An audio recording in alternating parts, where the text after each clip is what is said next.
Hello and welcome back to Elevated TV. I'm Ocho. I'm sitting here today with Ezra Charles Cullum, grower, uh, for how many years now? Oh, I've been growing for a good 40 years. Yeah. What Yeah. was your introduction to cannabis? Yeah, well, it goes ways back. Back in high school, actually. I had older siblings, and their boyfriends would come over and smoke it and force me as a little kid, 13, 14 years old, they forced me to take a hit. And I kind of liked it, you Oh, know. wow. I started liking it. And from What that was point your on, like, did it make you feel a head high or body high? What oh was man, it was made me want to nap high. Okay. Yeah, yeah. So you but- enjoyed that calming and relaxing feeling, huh? Oh, absolutely, absolutely. It was great. You know, Cool. relaxing and chilling out. My mom didn't know what was going on. She just thought I was just tired from school or something, and just sleeping. Now, not to interrupt and go too far, we'll get back to it. But I want to say what I'm smoking on here, which is Seed to Soil pre-roll from the man, Patrick, the king of Soil King from Sonoma County. OG legend right here. So I'm sitting down with an OG, and it's really great packaging. I also bought it hoping I'd get a seed, because sometimes you can get these, and then the bottom here, they have little packages and there's a little gift. Mine happened to be a pin this time, but they do have seeds. And that's what I'm going to be puffing on. And I'm also going to talk about Ed's, what he grew here. What'd you grow here? That is some gelato 41, pretty good. In the mid gassy. 20s, yeah, in the mid 20s THC. It works. I haven't had no complaints yet. No, Everybody swear by I've it. smoked it. It's very beautiful. Like I said, I'll get back to this as well. But I mean, And I would be puffing on that on my vape pen, some gelato. okay. And we got some edibles here that we might get around to eating them, but maybe not. You know, we don't I'll want give to it a shot. Yeah, we don't want to overdo it today. So we in for a good time. All right. Well, now you said 13, 14-year-old, the older brothers and sisters got you into it. And when did you decide that it was something that you wanted to try to grow yourself? Oh well, you know, throughout high school too, I continued to go through high school, and all my friends was doing it, and then I just couldn't afford it. You know, I was from a very poor home life, and I had part-time jobs, cutting lines, washing dishes. So I just figured I couldn't afford it, so I had to come up with a scheme how I can get it, because I really liked it. And God, it was so illegal back then too, but I really enjoyed it. What timeline are we talking? Oh, we was talking around the 60s, 64, 65, 66, back then when I first started on it. Okay. But it was a good time, a period in my life, because I explored with it, and like I said, I came to a conclusion that I just wanted to have more of it, but I didn't want to go out and buy it because I couldn't afford it. So that when it came to my mind, well, why not try growing it?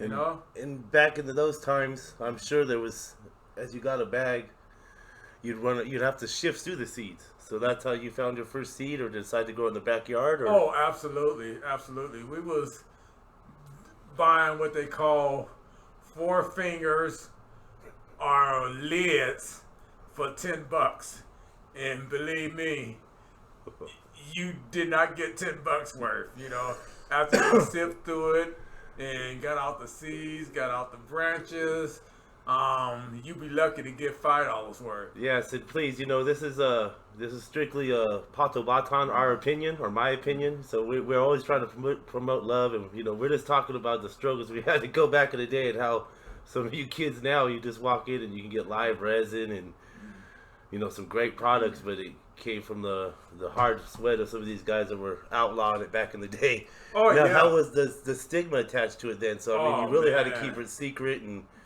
did you try to grow in the ground in your backyard? Or? It was crazy, the stigma was no, no, no, you're gonna go to jail for life, and if you get caught with it, and it pretty much scared you to death of not doing it. But I took the chances, and I started growing. My first grow was indoors, and back then the big thing was the Miracle Grow soil, all the chemicals and that. And believe me, it works. It worked great.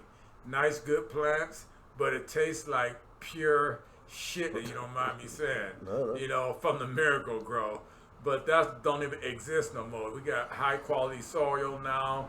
But back then, the big thing was Miracle Grow. Everybody ran to the Miracle Grow.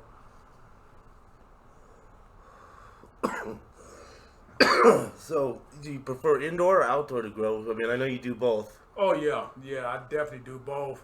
I like the indoors better because it's less hassle. You don't have to worry about the pests. And it just, I don't know, I just think it just tastes better than outdoors. You know, with all the global warming going on, we got pollution everywhere, and we stay on a pretty busy street. So it's cars and exhaust, and believe it or not, all of that concentrate gets into your plants. The environment, yeah. Gets into your plants, and all that can leave a bad taste behind when you're trying to grow. Yeah. And, So I like the indoors. It's pretty pure. and that's also helping because you're started out enjoying the plant and then you now use it medically, right? So that's also why you're vaping. I mean, you're dealing with pulmonary issues and yeah, I got COPD. So what it does is, and if you know anything about COPD, it builds up a lot of mucus. I mean, you constantly coughing up mucus. But the cannabis, what it does for me, it breaks up the mucus that I'm able to get rid of it and not have it hanging around in my lungs and throat. And plus it gets rid of the headaches. You know, COPD comes with headaches, come with pain, body aches, and cannabis definitely does the job for that. yeah, and it's you prefer a strain that you like to grow for that, or did you all these years of growing, did you find something that you stick to more of? I know there's a lot of education out there, and it's going to grow faster because so many people can study the plant now versus when they couldn't. So we still have the old stigma of sativa or indica. When we now prefer, some people I think are using fat leaf versus Right. and I'll get into that in a whole nother episode, but we still also use for easy reference, sativa, indica dominant or leaf, wide leaf or thin leaf. Oh yeah. Flower plant. Well, when I was diagnosed with COPD, that was back in 71, 72. Got it from a manufacturing job that I had back then, a lot of chemicals, but we won't go into that. But yeah, I definitely prefer the sativa because it's got more medical qualities in it. But for a sleep aid, I like the indica. So I try to grow a little bit of combination of both, sativa and indica. So I have a choice to pick from. Okay. And there's the seeds or soil or anything you prefer that you like to go to or that you've been through over the years that you feel comfortable using? Oh, absolutely. I definitely prefer the seedlings because I did clippings and stuff and bought clippings and growed them, but you don't know the background. And with the seeds, you have more of a chance of producing a product with less chemicals in it and don't have the chemical background. But it's nothing to say that it don't. I mean, seeds can come from a chemical plant also. But no, I like to start off from the seeds because I like to nourish them. I like to watch them grow. I like to know how much effort they put into them. And I like the finishing product of seeds. Yeah, you love them all the way through. Oh, yeah. And you don't know if it got a disease because a lot of your plants can have a disease when you buy it. and you really don't know that, and it don't show up until after the plant start to flower. Then all that comes out. So that's why I like the seeds. It just gives you more hands-on with your plant, and everyone should have that anyway, because plant is not something. Cannabis plant is not something that you just put in the ground and walk away and forget about it. You have to nourish it. You have to, in my case, sometimes even talk to it. Okay, so it's a lot of things that goes into it to get a good product. Yeah, it's a real passion. How long through growing? Oh, excuse me. Whew, that hit me good.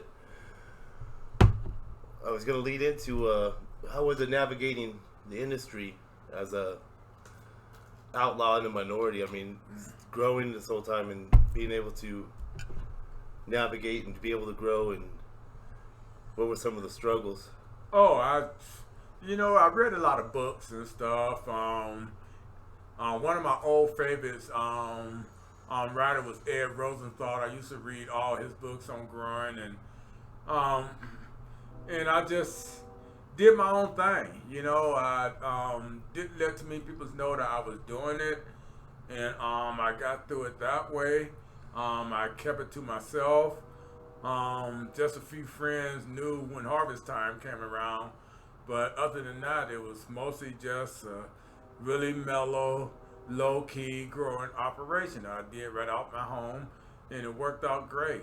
And I enjoyed every bit of it, and that's how I mostly got around a lot of stuff. And I think that's what we kind of why I wanted to get this out there too, is that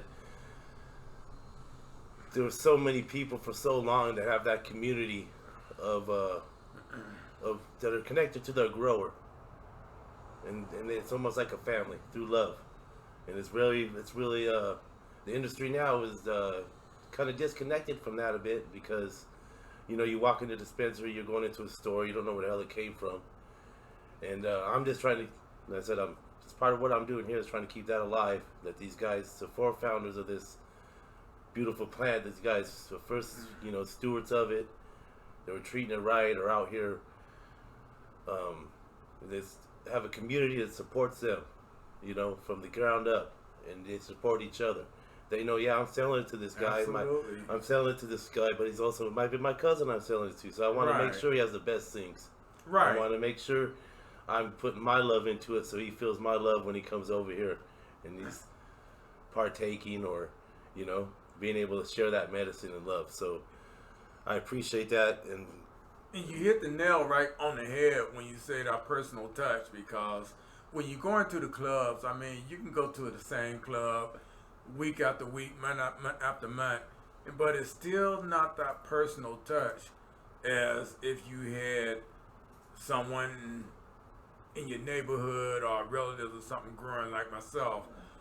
You can really communicate with that person, and you're getting the best product ever. In the clubs, I used to go to clubs, and I found out that a lot of them would tell you anything to make a sale. Tell you that it's fresh, tell you that it's just been picked, tell you that it's chemical free, and the THC level. They would tell you anything. And the jars are smart, but that's not saying what you're getting is in the jars. So that's why I like that personal feel of buying from a grower himself, and at least you get that personal feel and touch. You know directly if they're flushing and how Exactly. If you have a certain premium, I like at least 2 weeks. I like whatever. Absolutely, flushing is a big deal. So, is a big deal. Now, what is a problem with a lot of this? not rushing the process. Rushing. Yeah, letting exactly. the plant, and showing passion The for curing it time, and respect. Yeah. everything plays a big part. And the love. And I'm sure we'll talk back on that later on. Yeah. But yeah, all of that plays a big part in your cannabis grow. So on to your next passion. Your 1965. 65 Chevrolet Covair. I don't know if you can. I did not even see what you did to the day. I'll move Yeah. up and I'll try to get this camera going here. Yeah. But man, I didn't see what you did to the glove compartment. Yeah, it's all been etched, engraved. Yeah, that's all etched and engraved. I'm still not finished. I'm still waiting on some of my engraving. The guy been taking forever, but yeah, I've been working on it. I got gold engraved wheels on it. When That's did all engraved. when did your passion for cars start? Oh man, you know, car fairs especially because I met my wife of 40 years in a car fair. That's right. That's right. That one I drove, and it was so funny. Excuse me. Going up to her parents' house, they would look at that old beat up car and go like, "Man, why is he driving that piece of wreck for?"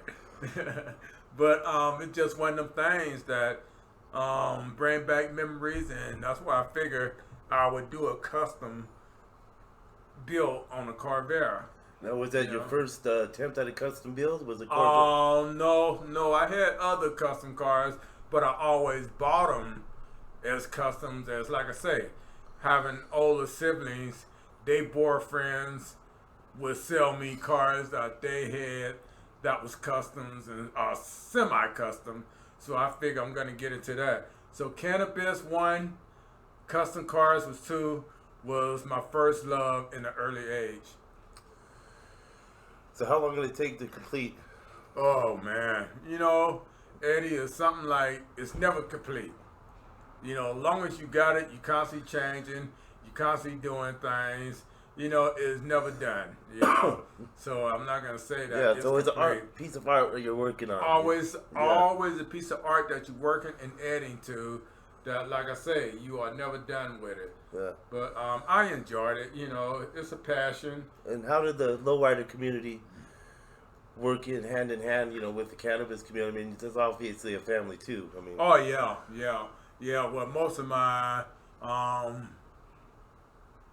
should say, customers, most of them is in the lowrider business, and do have custom cars that I sell and even give to, and that's a great feeling, you know, because we all trust each other, and that's where it starts. Yeah. It's a yeah, matter with of- trust, and they know that if we doing cars, then they can trust one another with their cars. Same as buying, selling, and smoking cannabis. They can trust me in Just that like area. that old community where, yeah, when, you know, I don't know, we're the old heads up here talking. We're not trying to preach, but, you know, we all try to share that love and think about the days when that community was strong and you could send your kid over to someone's house Yeah. and know they were playing and having a good time and no problems. And Yeah, it's a bond. yeah, You know, and they that's could exactly get what it fed. is. Yeah.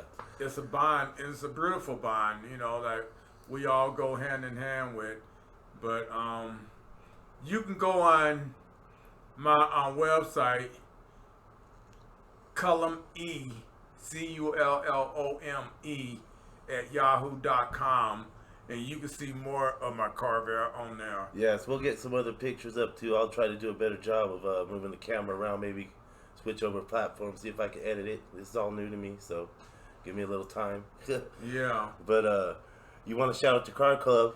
Yeah, I want to give a shout out to the one and only Midnighters, Northern Cal. Yeah, we've been doing it big since 1976, and we still going strong. So Midnighters always in the house, baby. Once again, don't hate, elevate. You know, tune in, check the boxes, like it, write comments, reach out to us. Let's build a community, grassroots. Let's share the love. Until next time, stay elevated. Peace out. More love.